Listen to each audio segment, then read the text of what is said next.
I want to talk to you about visual rhetoric today. What you're looking at on the screen is my beautiful dog, the older of the two. His name is Mocha. He's a handsome boy, and we love him very much, but that's not why we're here.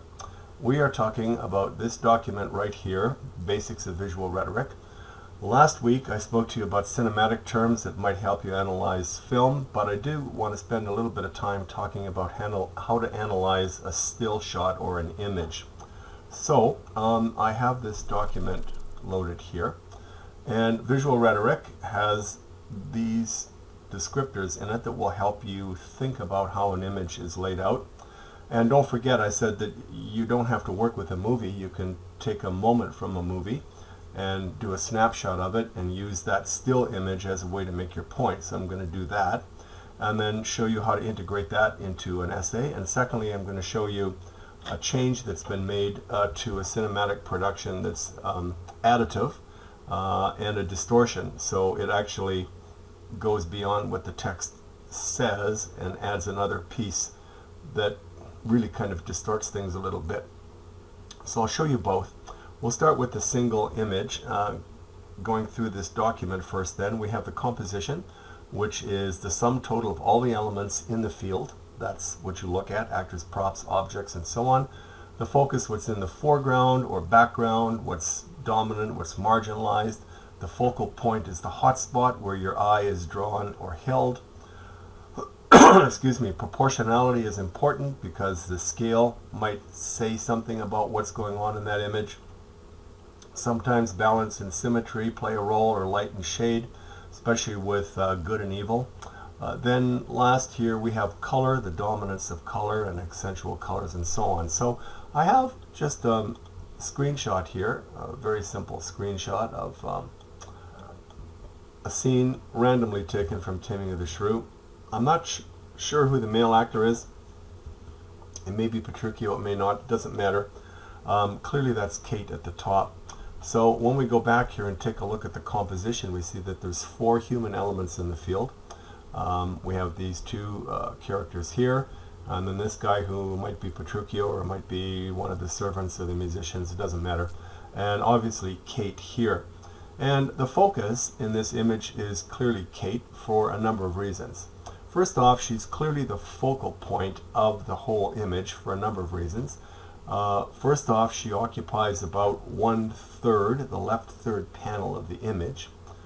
Proportionately, she's dominant because her body takes up more space. Half of his body is covered.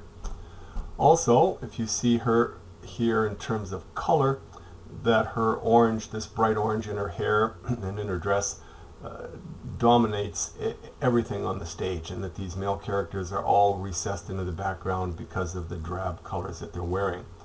So clearly this is an image about Kate's dominance and her physical dominance, and you can see that she dominates the image here.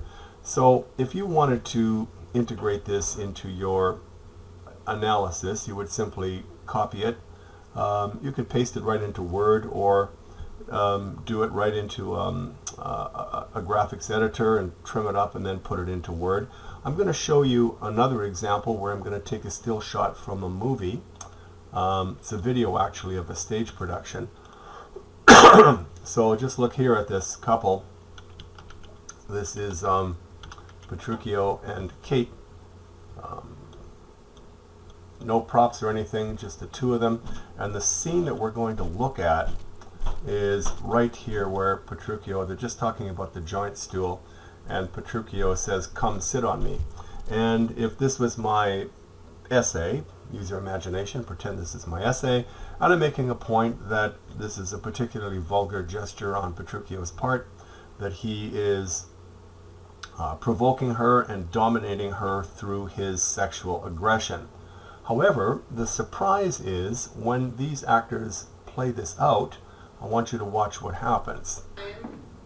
Let him that moved you hither remove you hence.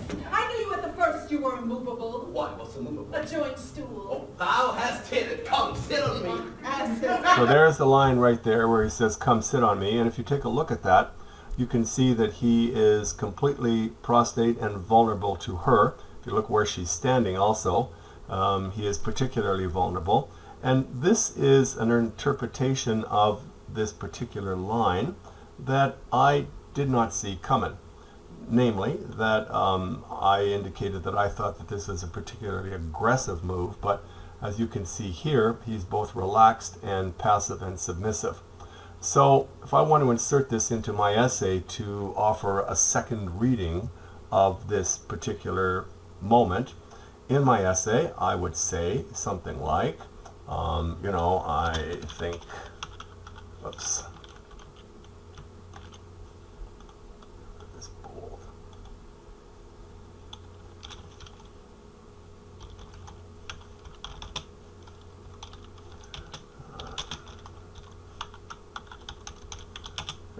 However,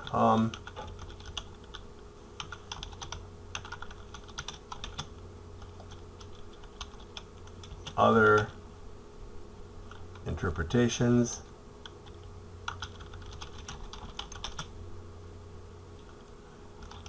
could show the move is not aggressive. Then what I would do is I happen to be on a PC right now, but if you're on a Mac, you can do the same thing. I just press the print screen.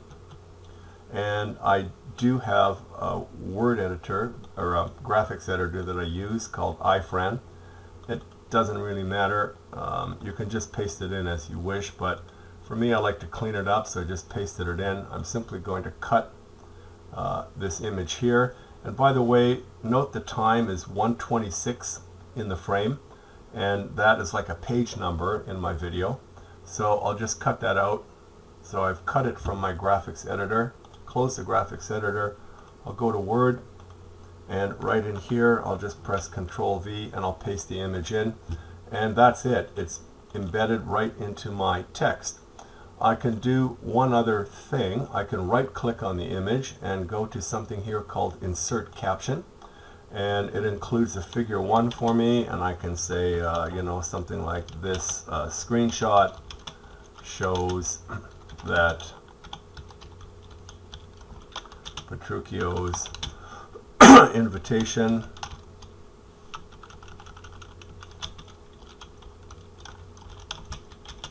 to sit on him may also be passive. Let's say confidently passive, because if he was really afraid of her, he would not be in that position. When you say OK, you see here at the bottom, oops, expect for my spelling mistake. You see here at the bottom that this caption comes in, and now what I've done is a whole bunch of things in one sitting. Remember, the whole point about academic writing is that you're supposed to show alternate sides of your argument. So I've offered my point of view. I think this is aggressive. However, other interpretations could show that the move is not aggressive. Here's my evidence. I've used visual rhetoric. I could analyze the scene a little further and say, she is vertical and dominant. He is on his back and passive. She is the dominant one in the scene. And that's enough, because there's only 2 elements in this particular composition that are important. So that's an example of me using a single still shot as a way to enhance my argument. And I've met 50% of the requirements of the visual rhetoric, because I've already used it and shown it. Now there's another option you have here as well, and I have another video queued up. This one is interesting. It's a stage production again, and if you look at the point of view on this, it's looking up, so everything is distorted. We're looking up into their world. This is going to be the scene where Petruchio taunts Kate by saying that he would put his tongue in her tail, and she slaps him, and he responds by saying, "If you strike me again, I will cuff you." Now, the reason this is the reason I chose this as an interesting scene is because in this cinematic terms document here, right at the back, if you remember, I put this matrix in about enhancements, and I said, you know, you have to pick what you think the ideal production is, and then you have to decide whether something is being subtracted or added to the scene. This is going to be additive, and I'm going to have to decide whether what's added is an enhancement to my interpretation of the scene or a distortion.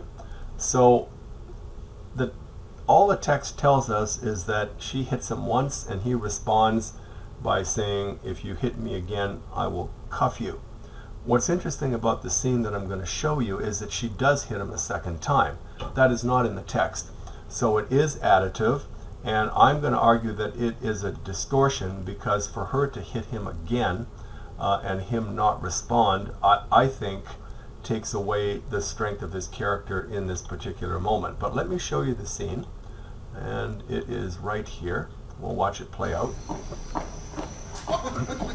My tongue in your tail. Come again. I am a gentleman. That I tried. Oh, So she hits him. A little exaggerated there. I swear I'll chop you if you strike it. So And she hits him a second time. So that moment that starts I think around 2 minutes and ends around 2 minutes and 42 seconds, that is an episode or a scene that actually distorts my original interpretation of the passage. And all I have to do is say, here's my interpretation of the passage. I think that Petruchio shows great restraint and strength, and it's clear the fact that Kate does not hit him a second time shows that she is either afraid or respectful of his dominance over her. End of story.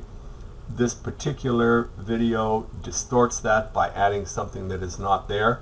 A very simple thing to add to your papers. I don't intend it to be a pressure in any way. And so I hope you come away from this little demo understanding that I'm just asking you to do a very basic thing by integrating some moment of visual rhetoric into your analysis. That's it. So let me shut this off.